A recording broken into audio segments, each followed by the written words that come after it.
महाराष्ट्र सदन घोटाळा प्रकरणात एक मोठी अपडेट समोर येते। माजी मंत्री छगन भुजबळ, समीर आणि पंकज भुजबळ यांनी दोषमुक्तीसाठी अर्ज सादर केला। विशेष पीएमएलए कोर्टात या प्रकरणाची आज सुनावणी होणार होती। 15 सप्टेंबरला रिप्लाय सादर करण्यासाठी ईडीला पीएमएलए कोर्टाने सूचना दिल्या होत्या। तब्बल 3 महिने झाले तरी रिप्लाय फाईल करण्यात आलेला नाहीये। रिप्लायसह ईडी अधिकारी कोर्टात हजर नसल्याने पीएमएलए कोर्ट न्यायाधीश राहुल रोकडे यांनी ईडीच्या वकिलांना जाब विचारला, तर ईडी अधिकारी गंभीर नाहीत का अशी भूमिका भुजबळ यांच्या वकिलांनी घेतली। कोर्टात समीर आणि पंकज भुजबळ यांच्यासह 11 आरोपी हजर होते। आता या प्रकरणाची पुढची सुनावणी 20 डिसेंबरला होणार आहे। कोणत्याही परिस्थितीत रिप्लाय सादर करण्याचे कोर्टाने ईडीला आदेश दिलेत।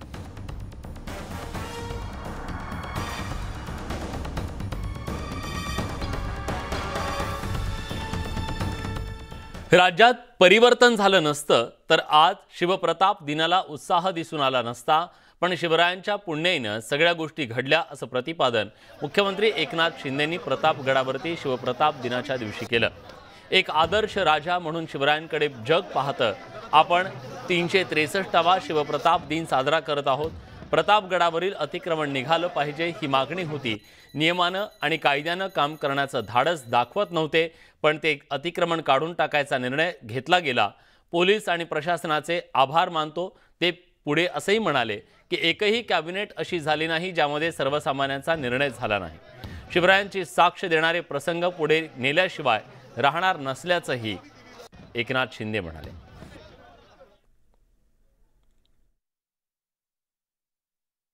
तिथे आल्यानंतर अंगावर रोमांच शारे उभे राहिल्याशिवाय या ठिकाणी राहत नाही। अशा प्रकारचा पराक्रम छत्रपती शिवाजी महाराजांनी आपल्या मावळ्यांच्या सोबतीने साथीने घडवला। खरं म्हणजे त्या काळची परिस्थिती आठवली तर आजही अंगावर शारे उभे राहतात। छत्रपती शिवाजी महाराज की जय म्हटलं तरी अंगावर शारे उभे राहतात। अशा या महापराक्रमी राजाच्या पदस्पर्शाने पुनीत झालेल्या भूमीमध्ये आज आपण आहोत। कार्यकर्ते अनेक शिवभक्त या ठिकाणी सगळ्यांची इच्छा होती। मी सगळ्यांची नावं घेणार नाही, परंतु प्रत्येकाची एक भावना होती, या गडावर असलेलं अतिक्रमण दूर झालं पाहिजे। हायकोर्टाचा कोर्टाचे देखील निकाल होते, परंतु या ठिकाणी कायद्याने नियमाने काम करण्याचं धाडस देखील काही लोक दाखवत नव्हते।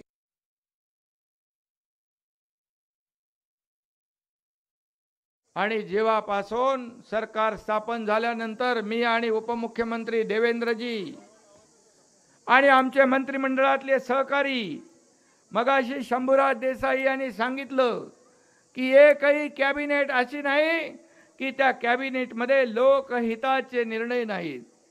सर्वसामान्य शेतकरी, कष्टकरी, कामगार सगळे यांना सगळ्यांना सुखाचे समाधानाचे दिवस आले पाहिजे ही भावना मनामध्ये निर्माण करून मनामध्ये ठेवून आम्ही निर्णय घेतोय। आज या आपल्या छत्रपती शिवाजी महाराजांच्या इतिहासाचं जतन आणि संवर्धन करण्याची जबाबदारी आपल्या सरकारची, आपल्या सगळ्यांची आहे।